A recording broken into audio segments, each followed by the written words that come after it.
What's up, CodeX? Dan here with another CodeX interview with with one of the CodeX founders, Sonny Kruger, Sono the writer. He is one of the last ones for the station to sit down with the interview here. Finally pinned him down. So Finally here got we me. Glad are. to be here. So thank you for joining me tonight. My pleasure. Thanks for having me. Thanks for doing all these interviews, man. You've been killing them, and I'm glad I finally get to do mine. I know everything seemed like this was happening and that. Now we're finally here. So We finally get to jump into the mind of Sono the writer. yeah. So let's just jump into it. Since this is a comic station and we all are here about comics, what was it that got you originally interested in reading comics? So one of the first memories I have is getting to X-Men the animated series. As you can see, that was something that me and my brother we became obsessed with. But I always loved watching it. I did like watching two Spider-Man and Batman, but X-Men was the one that truly got me really into comic books. And we just into shows anything. That was one of the first things I remember loving as a kid was X-Men, and then the figures and the cards, and then of course the comic books. Yeah. So definitely X-Men. Yeah. So that was, so you say it was like mid 90s excuse me, mid 90s that you got into reading comics then, because that was around the time of the series. Yeah, so Early mid to mid 90s, yeah, 90s. early to mid 90s. Yeah, I'm not too sure the exact dates, but also comic book wise, I know a lot of times you like to ask about like Genesis comics. I'm not too sure of the first comic book I got, but my mom and my dad especially got me some comic books as a kid before I could even read, and some of those where I made sure to write them down. Today I was doing my research and ready to Oh, talk about this, but some of them was the original Ghost Rider Rides Again, issue number one, and that one I could tell it was something that's like oh, been I my know that one. That's the one with Johnny Blaze on the cover where he's kind of going like yeah. yeah, I right, had that exactly. book when I was a kid too. It was Yeah, issue one of a 12-issue series and that that's was one that reprinting the old books. Yeah. yeah, that's when I know my dad loves, like, that's his style, so I'm very sure that he picked that one out. And then some other ones was Cage, issue number 4 that included the Punisher, and I like really both, especially the Punisher. And then some other ones was Infinity Crusade issue 5. That one had a bunch of the characters fighting, so that one introduced me and my brother to a lot of characters. Just fun seeing everybody fight. And then I'm a huge Silver Surfer fan, and the Silver Surfer annual number 6 was one of the first comic books I had. And then the Punisher issue 78, where he's like fighting, he has like a bear kind of on him. And then Batman, it might be my first one. Like I said, I'm not too sure of the first comic I ever had because I was probably like 3 years old. And Batman 490. I got some of them by me, but this one you might not be able to see too much, but Oh, even at the nice. side, it's a little bit ripped up, and there's like It's a well staple. loved. Yeah, there's like a staple in it and everything. But yeah, so I've had a few. Don't remember the exact first one, but those that I mentioned were some of the very first comic books I ever got before I could even read. So Nice. So it was X-Men the animated series. That's what really got you interested in going beyond just buying the toys or watching the cartoon, but like I want to go out and get the comics these are based on. yeah, everything.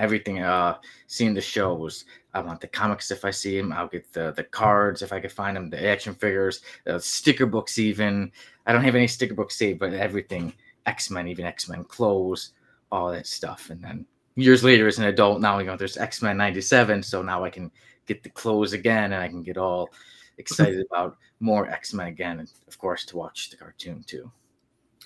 So you start, so you had a bunch of, you don't remember what the Genesis book is, as Gary calls it, but you had, like 4 or 5 of what your original books probably were. Um, when did you go from just being a casual fan, like, oh, I'm just gonna, because you listed like a lot of random issues.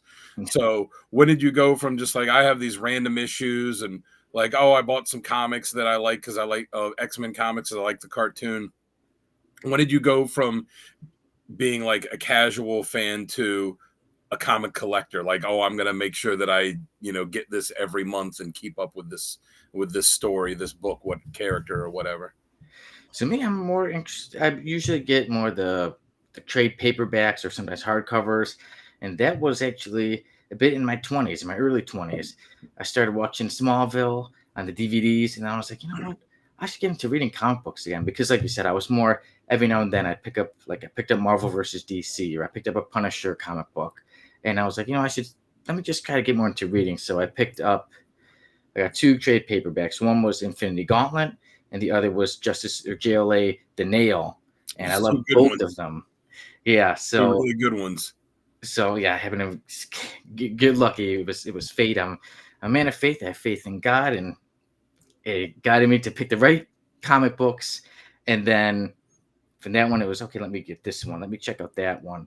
Okay, I love X-Men so much. Why am I not buying X-Men comics? And then so it became one trade paperback after another, and then eventually after the years, it just got to be more and more. And then eventually, certain comics aren't in trade paperback form. So I'm like, hey, certain ones I have to get the actual comic books of them, like the Silver Surfer, the Herald Ordeal is not involved in. It's not included Yeah. in an Epic collection. So that one I had to find issue by issue. So. So you never really went where you like had a monthly pull and like, every month you're getting the book and having a long run going. You were No, just you just collected them through the trades and then back issues to supplement what you couldn't get in trades. yeah.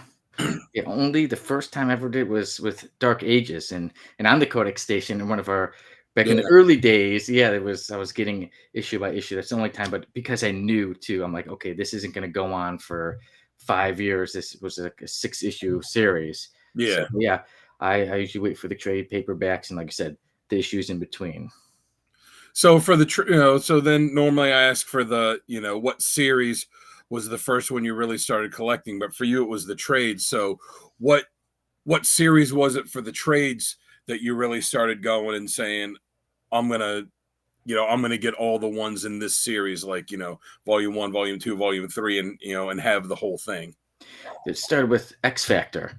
And it started with the essential. I didn't realize. I'm like, okay, X Factor.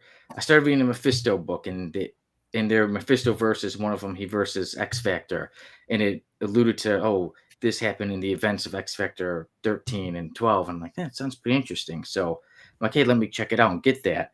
And then I got the essential, and then I opened it, and I was like, this isn't black and white. It's not in Oh, color. yeah.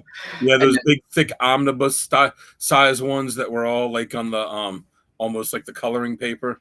Yeah, and then I was like, "Well, you know what? I have it." I looked on Amazon. I saw 'em, like, it does say black and white. I didn't pay attention. I just assumed, like, "Well, I'm still gonna read it." And then I started reading, from issue 1, 2, and then started getting, okay, the next one, the next one. So, X Factor was the first that I started going through from issue 1, continuing on from all the trade paperbacks. And then some of them, like, "Okay, I've getting the essentials. Now time to get some of these in color."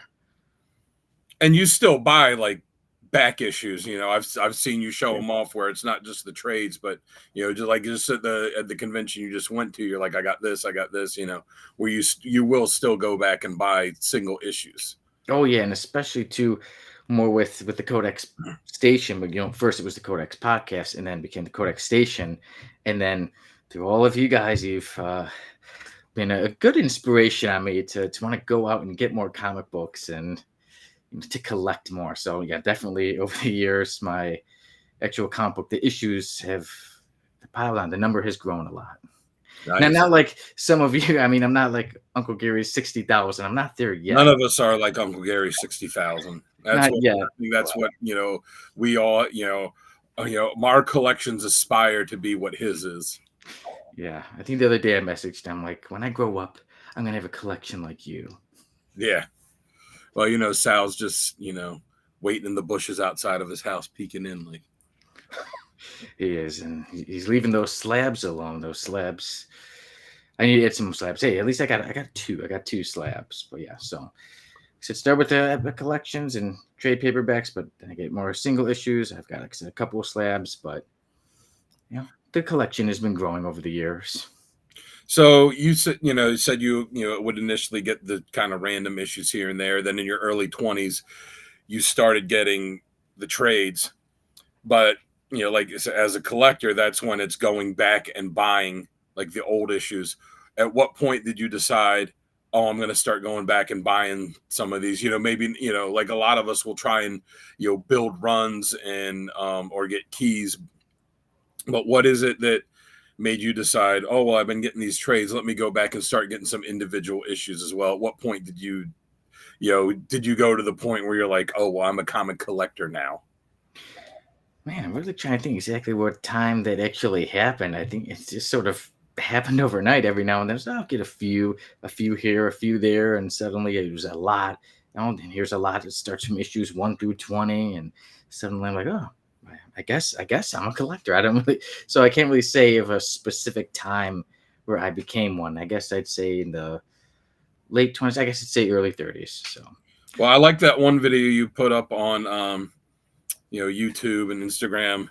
I guess it was a couple months ago where you did the little short with like all the excuses that Oh comic yeah. collectors use, where it's like, I got a really good deal on this, or oh, I bought this a while ago with the other ones. This one just came in now, and and all the little True things like that. stories. And It I'm like, happens to yep, us all. yep, said every one of those at some point. Yeah, so anybody wants to check those out, yeah, Sono the Writer on TikTok, and then even Kruger Sonny on Instagram. That's where I have a lot of those videos. Like I said, that one with well, everything. Once I started getting more into collecting comic books, and then with the Codex podcast and the Codex station, obviously talking a lot more about comic books and reviewing comic books every week. My ideas, everything started to deal with more comic book stuff. So even with the shorts, like you said, it became, hey, you know what? That's a good idea. I should do a short about all the excuses we use for getting comic books. Like you said, I don't know how many times I've said I got a good deal on this, but it is the truth. Sometimes you get a deal and you got to jump on it. Sometimes there's that comic that's $50, and then you find it for 20. You got to get it. Sorry, my daughter has decided she's coming down to sit with me here. No problem. All good. It's all good. I'm fine having an audience. The Codex. We're a family here. So normally one of the questions I'll ask all the guys is, what was the first run you completed? But since you don't really buy individual issues for a run, but you get the trades, is there any trade, any series that you have like a complete run of in the trades? And the trade's not too. I don't think in the trades wise, or if it was, it would have to be something that was very short. But comic book wise, the first series I actually do have the complete run of is Cage, the '92 series. So it had 20 Oh, okay. issues. So I did collect that. But yeah, I should really look at the trade. I guess since I'm an X-Men reader, it's kind of hard to get all of them. But yeah, so Cage. That was the one where it was like the red shirt and the black leather jacket and the gray pants and like the big silver belt. Yep, that was the one. Yeah, and he was in Cage in Chicago, like me. Yeah. Yeah. So first one. So you've gone to some of these, you've gone to a few of these conventions. I think all of us have met some comic creators over the years. Who was the first creator that you ever remember meeting? Ooh, you know what? So I don't really go to the cons, or when I've gone to the cons, I usually don't tend to meet too many people. I kind of just would go and I'm like, oh, someone, when it comes to, I guess you could say, famous people or something, I try not to meet them too much. I'm more of just one day maybe I'll work with them. Yeah, I guess I'd say only more with when we've done the one shots and interviews here on CodeX. So I guess I'd say the first one was Casey Gilly, who was the author of the Buffy the Last Vampire Slayer. And that was my first time interviewing somebody. And here we go, we're recording it. It's a one shot. And that was when we were all figuring out, it was the very first one shot of the Codex station. So I'm like, here we go. Might as well do it. And a lot of times when I'll go to cons, I was more like, if I was to meet someone, I would try to meet like wrestlers and things like that, or actors. And yeah, so that was it. Like Casey Gilly then for the first one I spoke with, and that was the one shot on the CodeX station, which you can watch right here if you just go to the little tab on the YouTube page that says one shots. It'll be right there. Yeah. So I know like all of us on the Codex station are, our nerddom, our collecting has gone beyond comics to all of the various comic related things, whether it be figures or statues or prints or art, or whatever. At what point did you decide, oh, you know what? There's not just comics. There's these other things that are around the comics I can get. And I'm not talking about when you're a kid and you're getting action figures, because that's every kid. They're all getting, toys and stuff. But, as later on, when you had the conscious decision to be like, oh, I like this comic and this is related to it, I'm going to get this this thing that's not a comic, but is related to the comics. I guess with those, it is, I guess, another thing too, where it's kind of been more random. Like I said, when I was a kid, I was collecting cards, I was collecting figures, I was collecting, the comic books. And then once I really started getting the comic books, it was kind of, I've pretty much focused on just the comic books. And every now and then, maybe someone would get me a figure as a gift, or every now and then, like, let's say the cards. Me and Tim had a from the vault here on the CodeX station where we were showing all of our cards, superhero cards. And then I was like, what, I can get a few cards too, because we were talking about them, and with all the collecting, and also too with a lot of the trade paperbacks, sometimes in the back of them, especially the X-Men ones, they'd be like, it would show, oh, here was the cards that went with that series. Oh yeah. Yeah, and then I'm like, maybe I can get a few more cards. So I've gotten a few cards, I've noticed. Not too many, but some cards every now and then. Like the Marvel Masterworks has been one I'm a fan of. Well, we know, if anybody has watched any of the other videos on the CodeX station, there was the episode where you and Tim and Gary were showing off action figures, and Tim decided to show off a select few, and you decided to show off every action figure that you've ever owned, no matter what the condition is. So, can you speak to us about your action figure collection that's in the bin of all of the figures that you had massacred over the course of your life? Well, one thing to remember is that I'm a lot younger than a lot of the people on the Codex station. So when a lot of you were collecting the figures, you were maybe teens, some adults. I was a young kid. I was like 3 or 4 years old. So I loved them. And every now and then an arm may fall off, or, maybe there was a time I got into wrestling. So everybody became a wrestler. And especially ones with tails like Scorpion or Nightcrawler, became kind of hard to keep their tails, and they got slammed down. But yeah, toys collecting has been something, again, maybe since I was like 3, and collected for a while, probably at least around 10 years. I think you're using the term play with them collecting very loosely. Yeah, more got them to play with them. They were movie stars, they were wrestlers, they went through a lot and got all kinds. They were victims of toy genocide. Accidents happen sometimes when they're in some deep fights. Every now and then a middle finger comes off, and I got all kinds from all, like I said, superheroes, even some Disney characters. Even remember the Backstreet Boys Happy Meals. They were like figures. I'm like, hey, they go along with the rest of the toys. They can fight too. Some big wars, some big battles. I remember you holding up, be like, I got this guy, I'm not sure who it is, and Tim and Gary were like, oh, that's so and so, and you're like, oh, okay, now I know who his name is. Now I know the name after 15 years. Yeah, after all the years. And some of them Tim knew. If they were Youngblood, if they were Rob Liefeld, Tim knew them. That he knew them.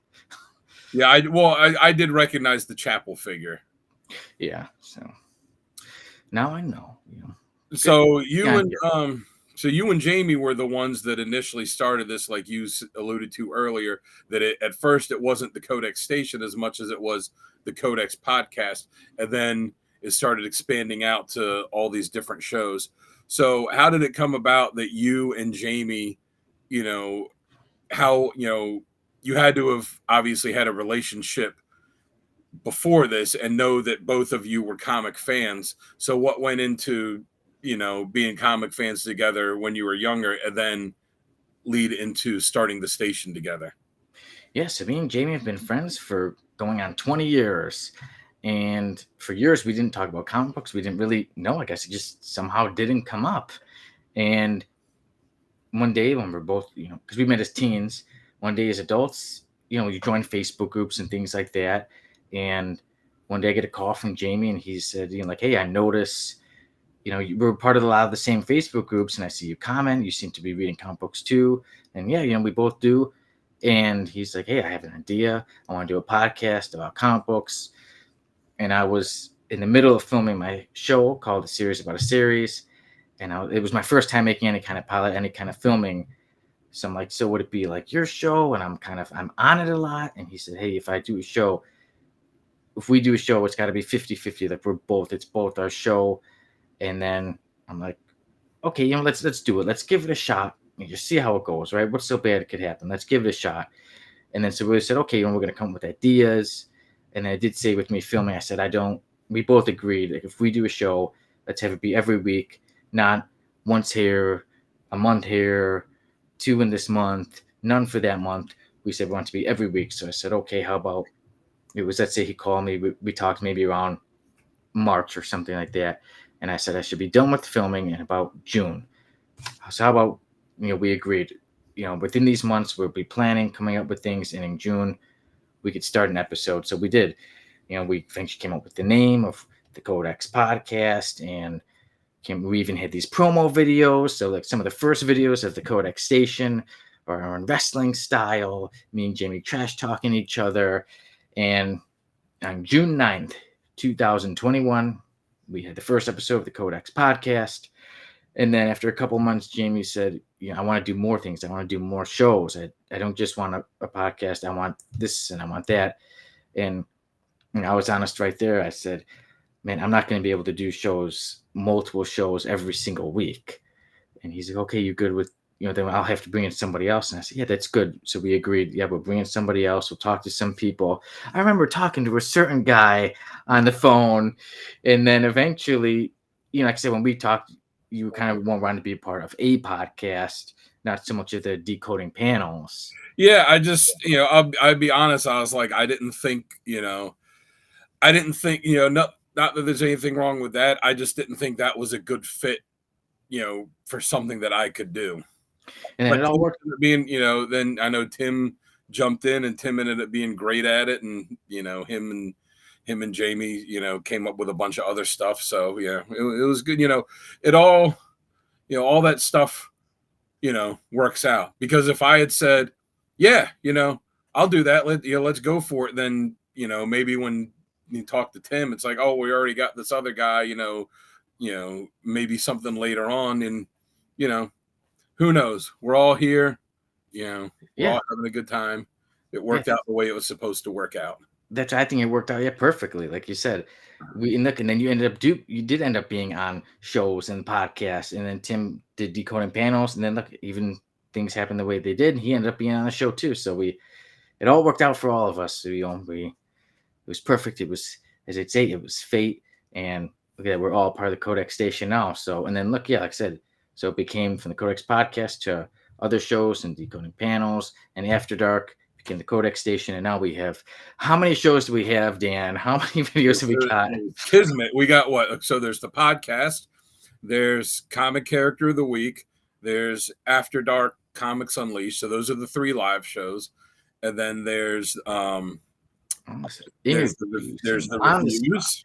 Yeah, there's the reviews. There's the on the spot. So there's the slabbed show. There's the interviews. There's the one shots. Oh, what else? I feel like I'm forgetting. Mail call and the mail call videos. There's the shorts. Jamie's talked about we're gonna do this game show at some point.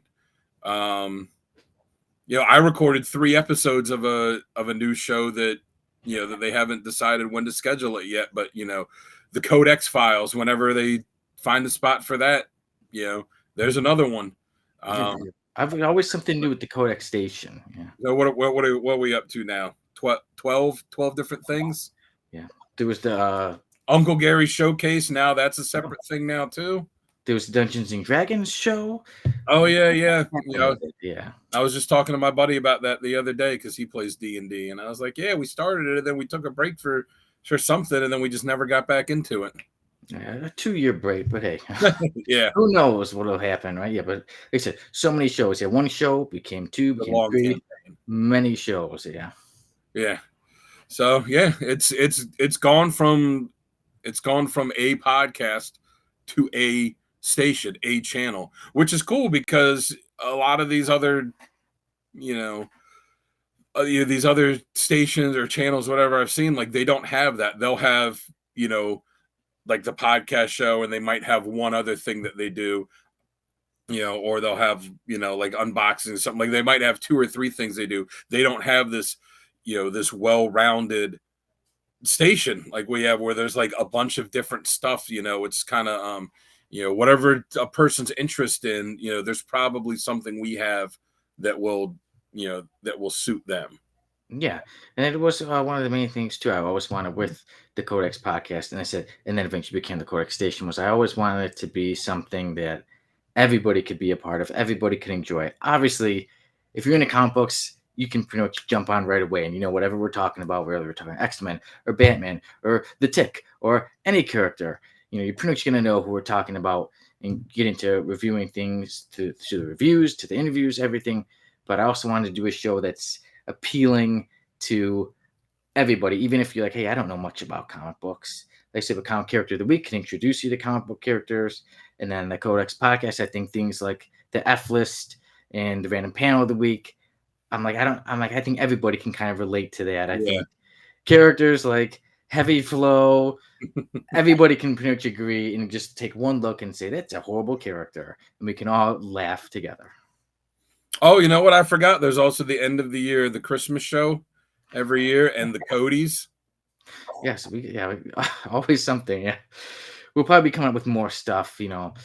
By the time this interview ends, there'll be 2 new shows added to the Codex Yeah. station. Yeah. So, you are, Sonny Kruger, but you, as I said earlier, you're Sono the writer. So you, as you said, you do have your show, the series about a series, and you featuring the music of, I don't know, some pretty random musician Yeah, that's one guy right there. away. But you have your, that, and you do your acting, but you have a lot of writing that you put up online, short stories, and and all this other stuff, and you write the series that you do. Have you ever thought about writing something comic based? Whether writing a comic or a short story about a superhero, or or a mini film or something about it. Have you ever considered delving into doing that? Oh yes, and especially once I got involved with Codex, like I said, sometimes with ideas, it's kind of what's going on around you. Sometimes, and like I said, we're talking about comic books every week. We're reading, we're reviewing. So yeah, I do have a short story on Wattpad. So on there, my username is Son of the Writer.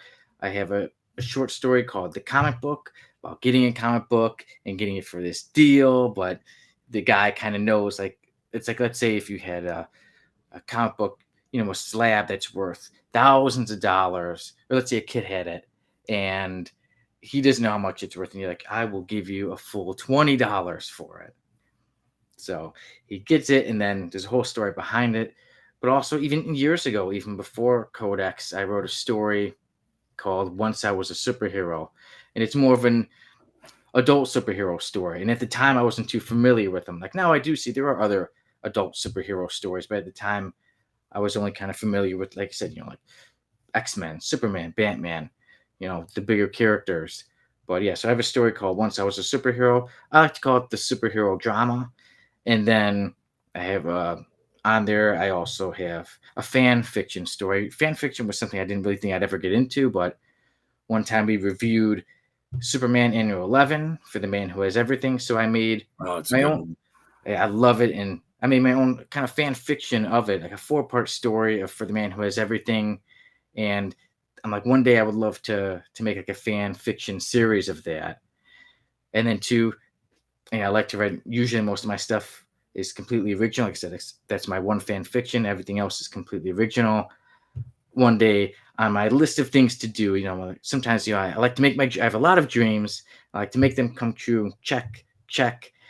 One of them is to make a comic book, like original comic book, to check that off the list to say, I wrote a comic book. So I've got some ideas. I do. Yeah.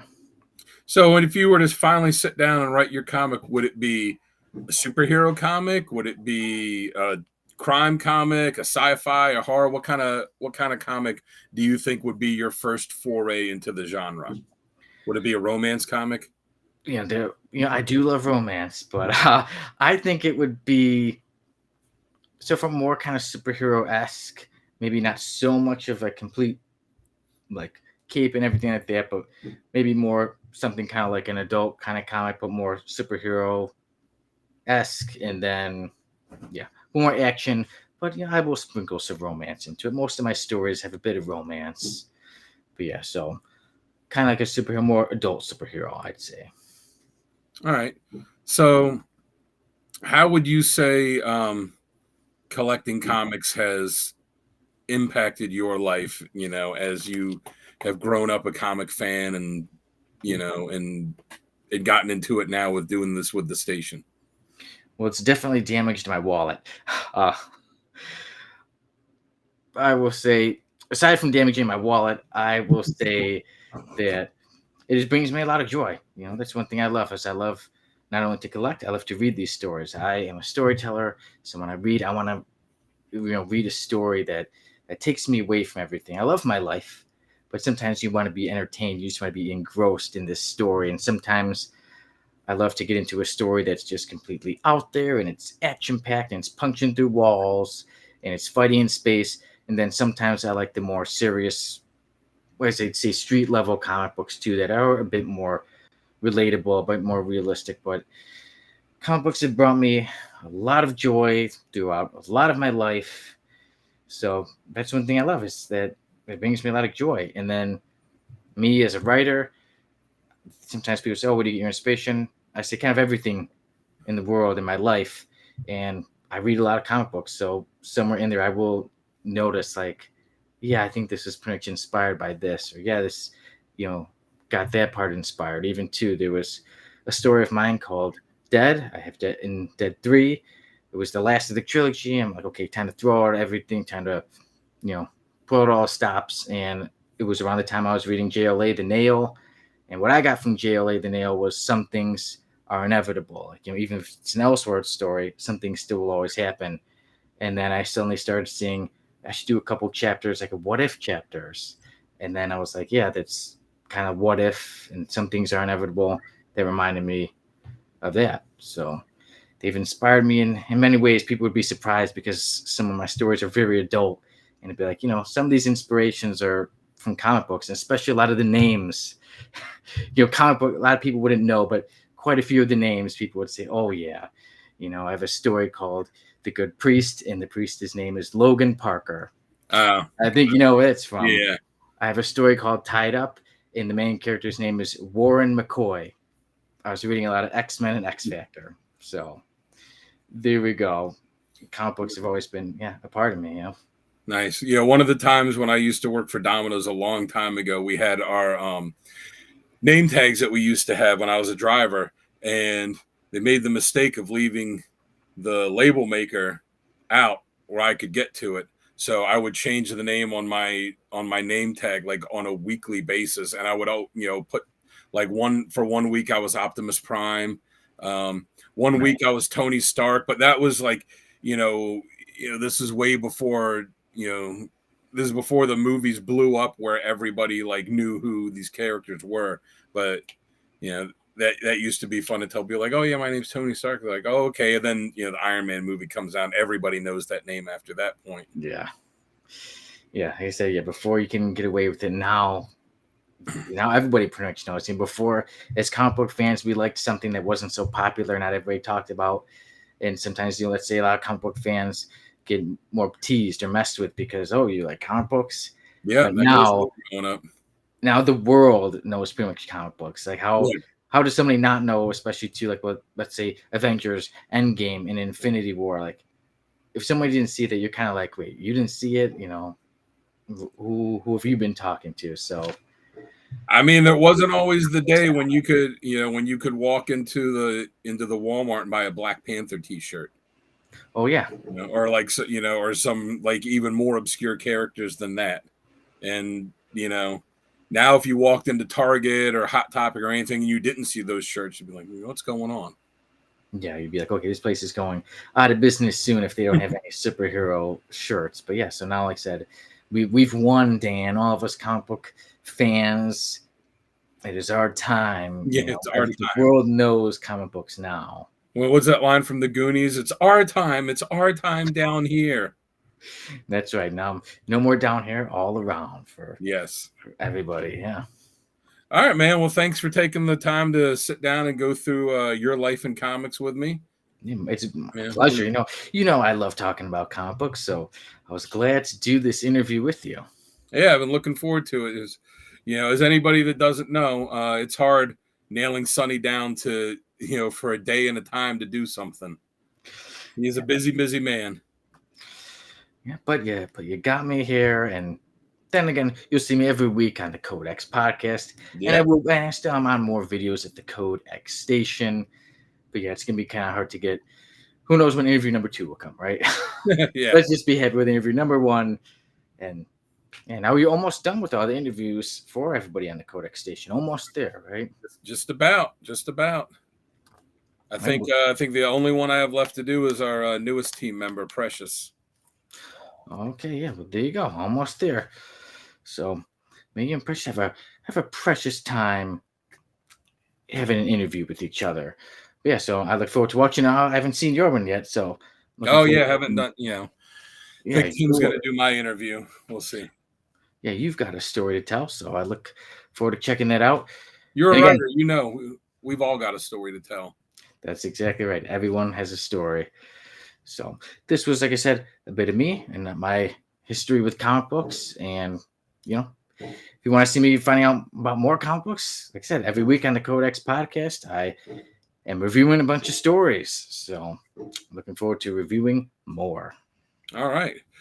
Well, thanks for sitting down and talking tonight, and like I said, going through your life in comics. For everyone, make sure to like and like the video, subscribe to the channel, check us out on the codexstation.com. It's got all the stuff for the station, all the socials. It's got everything. So that is the what is it Tim calls the one-stop shop.